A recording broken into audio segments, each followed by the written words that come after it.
Porque além da situação na Bahia, outra situação preocupante é a Covid continua, né? Continua mesmo agora com essa nova variante, a Omicron. O nosso entrevistado é o infectologista, o Dr. Marcos Boulos. Doutor, seja muito bem-vindo aqui mais uma vez. Uma boa tarde a vocês, um prazer falar com vocês. Doutor, o avanço dessa variante, né, da Omicron tem preocupado autoridades no mundo todo, né? E só no Brasil já representa 31,7% dos casos confirmados pela Covid-19. Que eu queria saber se essa variante ela é tão letal quanto outras, né? Quanto a primeira que a gente já teve o registro, depois a Delta, ela é apenas, entre aspas, mais transmissível ou muda também o caso dos sintomas, né? A gravidade dos sintomas. Fala um pouquinho, por gentileza, dessa variante que tem preocupado, né? Não só aqui no Brasil, mas nos Estados Unidos, principalmente na Europa, né? A preocupação é bastante grande, até porque a transmissibilidade é enorme e nós temos hoje, esses últimos 24 horas, bateu o recorde mundial de número de casos de Covid desde o início da pandemia.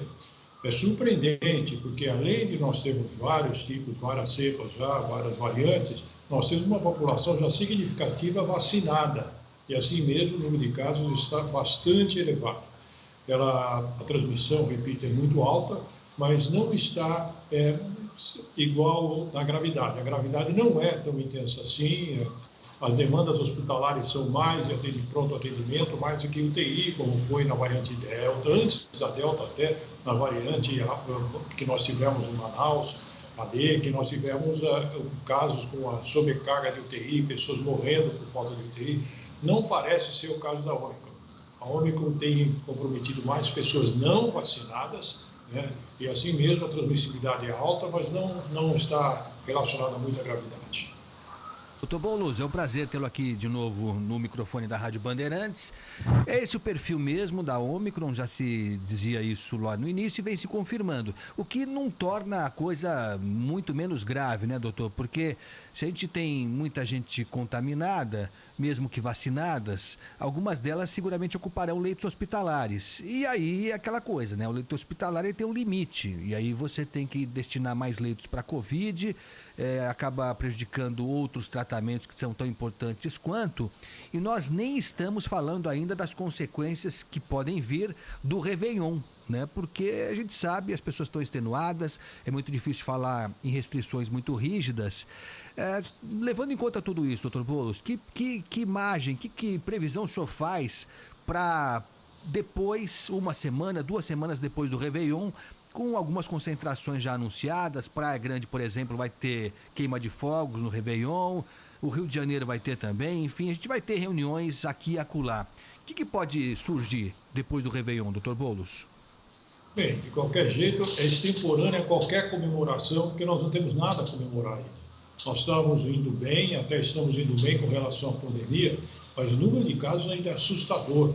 E com a chegada da Omicron, esse número vai proliferar de uma maneira importante. Então, qualquer aglomeração não é adequada. E não só por causa da Omicron, nós estamos enfrentando uma epidemia também da influenza, a influenza A, né, pelo H3N2. Né? Então, ou seja, você tem duas doenças que levam a um comprometimento geralmente respiratório e as pessoas tendo necessidade de ser atendidas no hospital.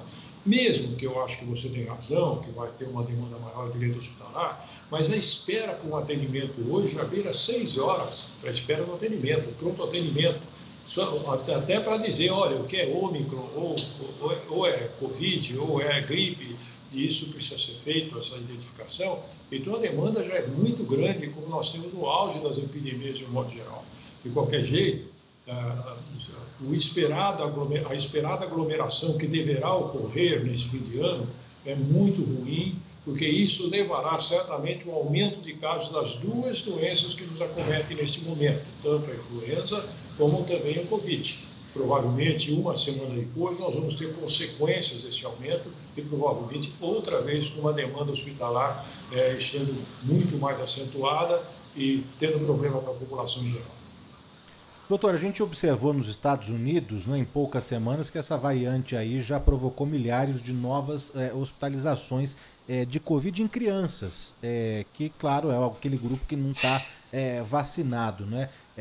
Esses registros de novas hospitalizações se deve pelo fato dessa parcela da população ainda não ter recebido o imunizante, ou porque essa faixa etária é mais suscetível mesmo a essa variante da Ômicron?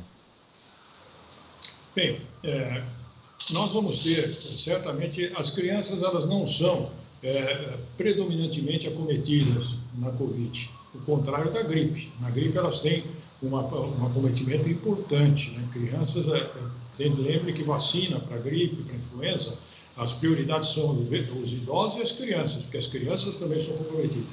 Não tanto no Covid, porém, são elas que não estão vacinadas. Então, elas acabam sobrando muitos casos para as crianças que não estão vacinadas ainda. Por isso, a necessidade de vacinar. Tem que lembrar que nós só podemos acabar com a pandemia, evitando o surgimento de variantes, quando nós diminuímos a circulação do vírus.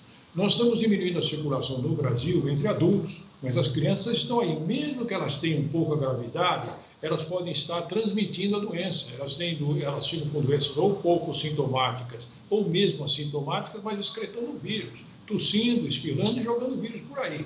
Então, é fundamental a vacinação para a criança. Eu não entendo, até porque tem essa discussão causada pelo Ministério, da adequação ou não. Já é adequado, sempre foi adequado. Faltava apenas que os órgãos sanitários pudessem concordar com a liberação da vacina para crianças por causa para a discussão, porque não existiam estudos ainda convincentes com relação à toxicidade que podia ter. Mas já está demonstrado.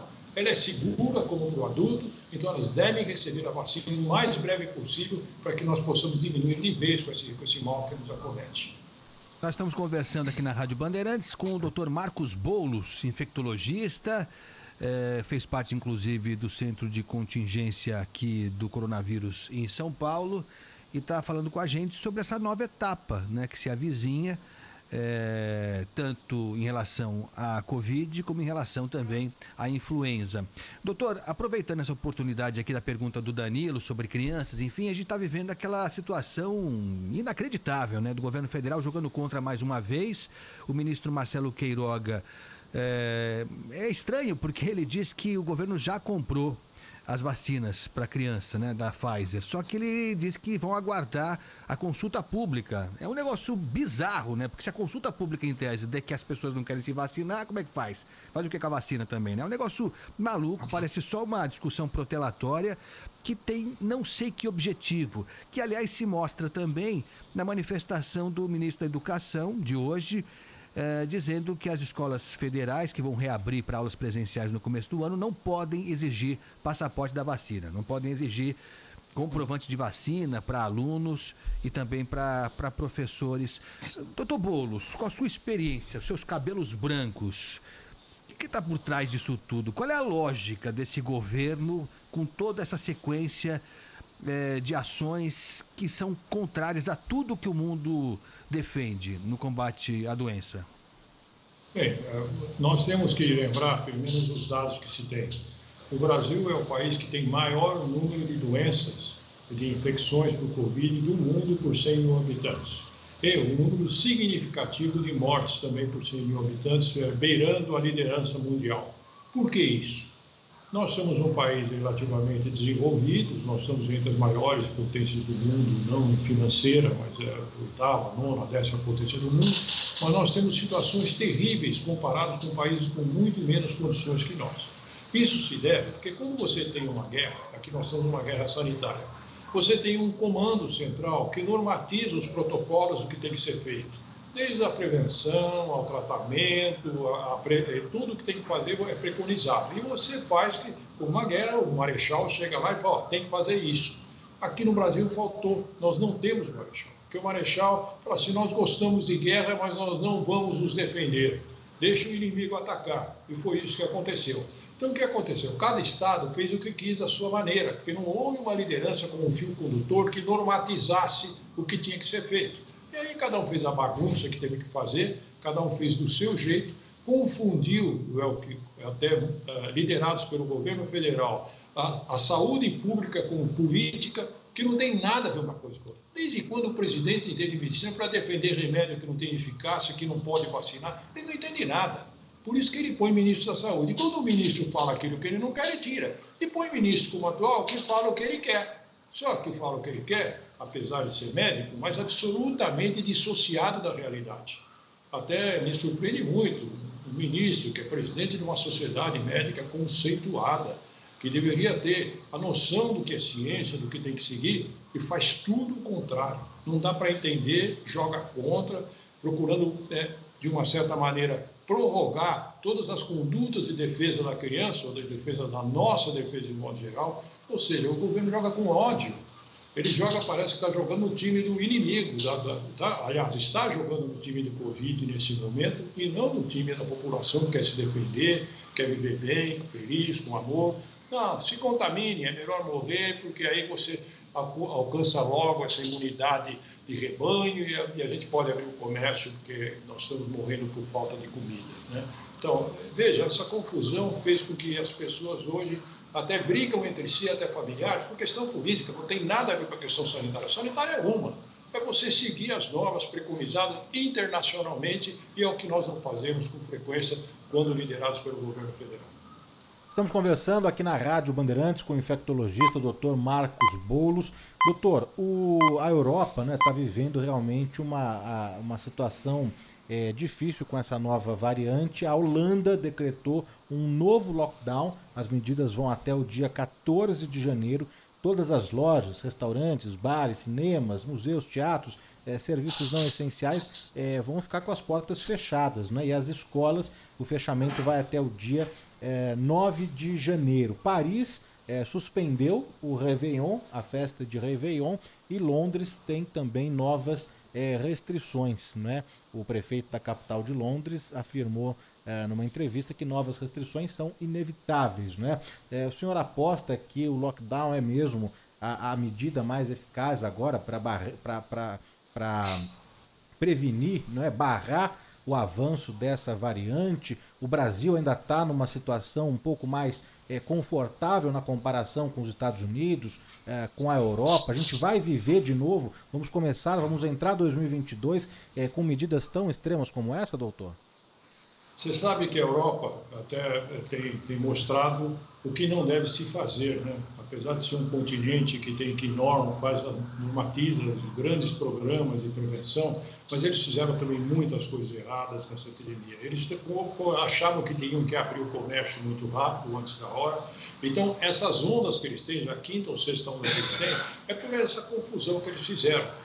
Quando a gente tem um problema, a gente tem que terminar com o problema para voltar à vida normal. E eles não, antes de terminar, começam, então vamos abrir um pouco aqui, aí tem uma recaída, então vamos usar máscara outra vez, vamos voltar a fechar, abre e fecha. O que acontece? A população está fazendo um movimento contra hoje, porque motivado pela insegurança e pela confusão que eles estão fazendo com essa história da pandemia. Qual é o exemplo que nós temos que seguir? Alguns países asiáticos fizeram isso com muita perfeição e não tiveram nenhum aumento de casos até agora. Você pega a Coreia, pega a China, pega a Singapura, pega a Nova Zelândia, lá na Oceania. O que eles fizeram? Exatamente, eles fizeram, após a pandemia, eles fecharam as fronteiras para as pessoas que não estão infectadas, para as pessoas que chegam lá. Primeiro, além de ter que comprovar que tem proteção nesse momento com vacina, tem que fazer um teste, e frequentemente eles ficam ainda algum tempo no hotel até que passe o possível período de incubação para ver se não vai surgir lá.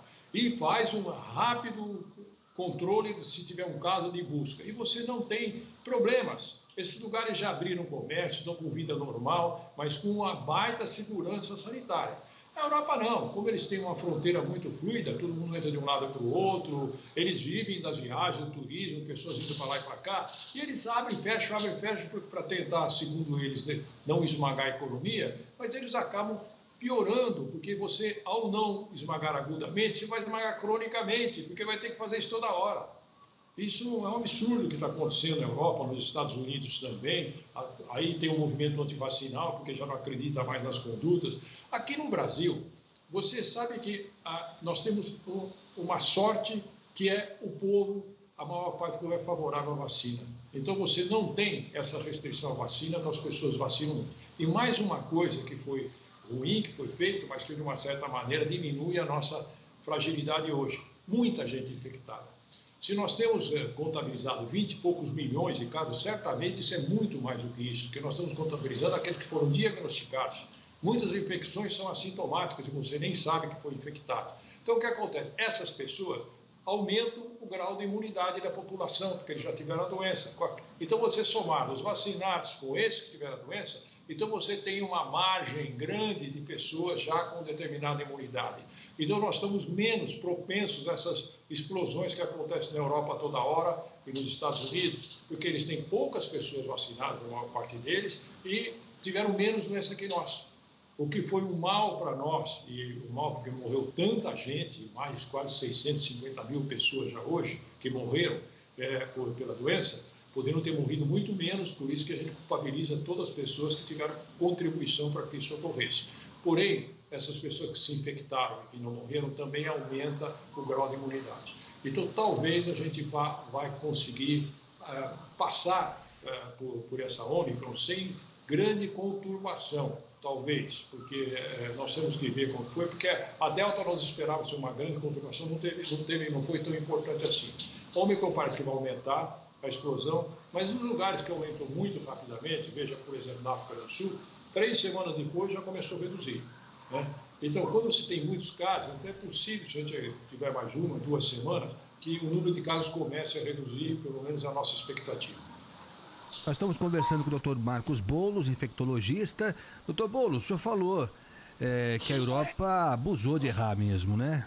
No começo, na primeira fase, a gente lembra da Itália, né? Como foi uma tragédia mesmo. Depois as coisas foram sendo melhor conduzidas. Portugal também numa primeira fase teve um desempenho elogiável, né? Foi um desempenho fantástico mesmo. Depois, nessa volta agora, houve essa precipitação que o senhor falou, parecia que tudo estava resolvido, foram abrindo e agora a coisa mais uma vez se complica. E eu tive agora recentemente em Portugal, por uma viagem que estava pendente aí, fui com o coraçãozinho na mão, confesso para o senhor, fui muito preocupado para lá. E, de fato, esses erros são evidentes para quem acompanha, mas uma coisa, eles são muito melhores que a gente, pelo menos numa. Em testagem, Dr. Boulos, eu nunca fiz tanto teste na vida do que nessa uma semana que eu tive por lá, que é uma coisa que a gente não aprendeu a fazer aqui no Brasil. Para ser justo, São Paulo começou agora a fazer, né? Quem procura um posto de saúde aqui em São Paulo é testado, até para saber se trata de gripe ou de Covid, mas como regra o Brasil, ele simplesmente ignorou o instrumento do teste, né, doutor? Não, você não tem dúvida, não, mas isso desde o começo, né? Quando a gente fala que nós estamos em situação melhor, não é porque nós fizemos as coisas certas, não, até porque fizemos coisas erradas. A única coisa certa é que quando começou a vacina, ela veio, né? Porque nós atrasamos muito com a vacina. Quando começou, nós estamos vacinando mais hoje. Mas o teste, se a gente tivesse começado no início, você teria também segurado a explosão da pandemia no início aqui no Brasil. Não foi feito teste, a vigilância não conseguiu acompanhar o número de casos, as coisas como aconteciam, os aeroportos não eram vigiados de maneira adequada, então houve uma explosão mesmo. Os europeus são muito melhores que a gente nesse tipo de coisa, não tem dúvida.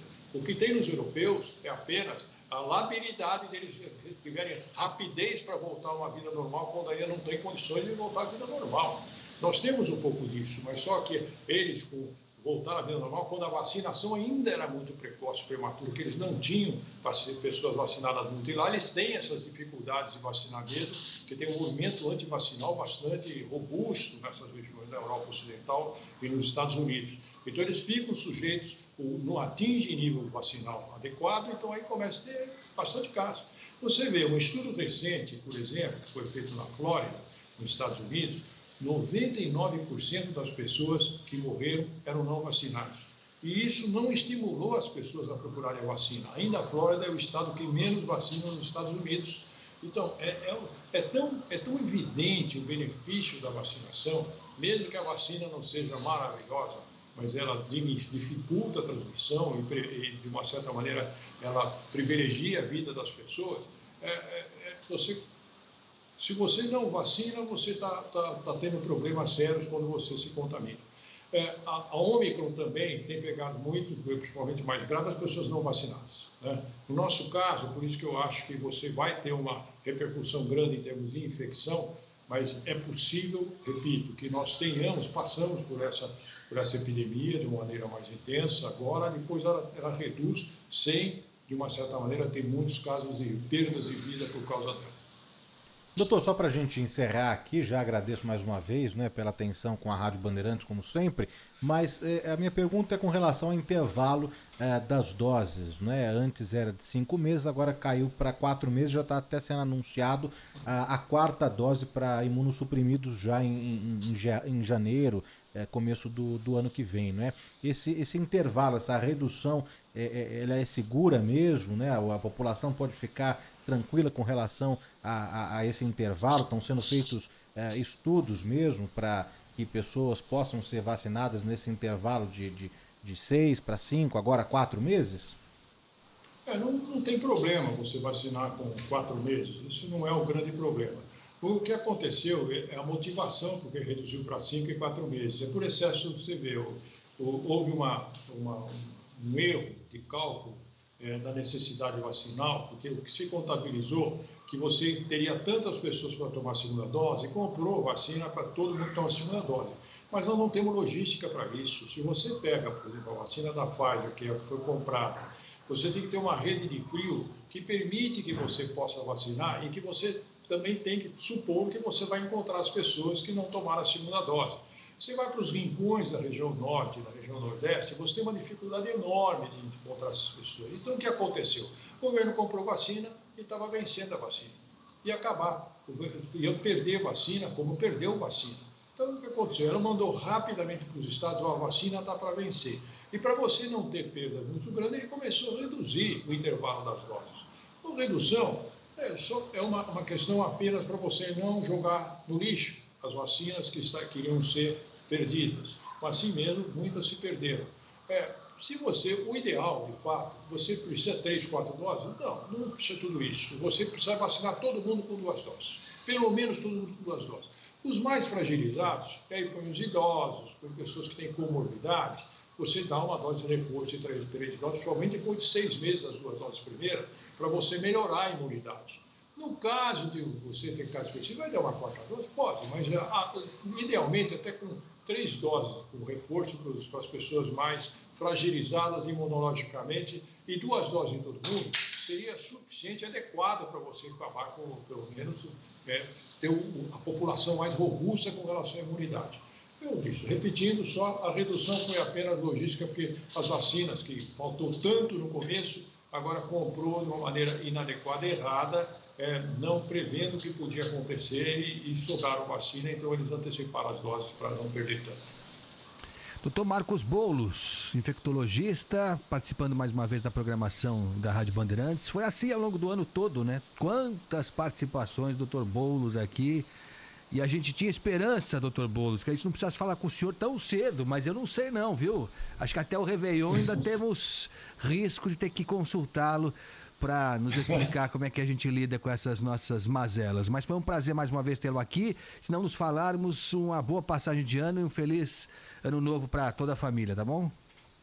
Obrigado. Veja, não é que seja prazeroso estar falando sobre malefícios, mas eu acho que é uma obrigação de todos nós estarmos sempre informados, conectados, e vocês têm uma abrangência enorme na sua audiência de ouvintes, que eles possam estar orientados com relação às necessidades para a saúde pública. Eu agradeço a participação e desejo a todos vocês também um ano muito bom, porque todos nós merecemos.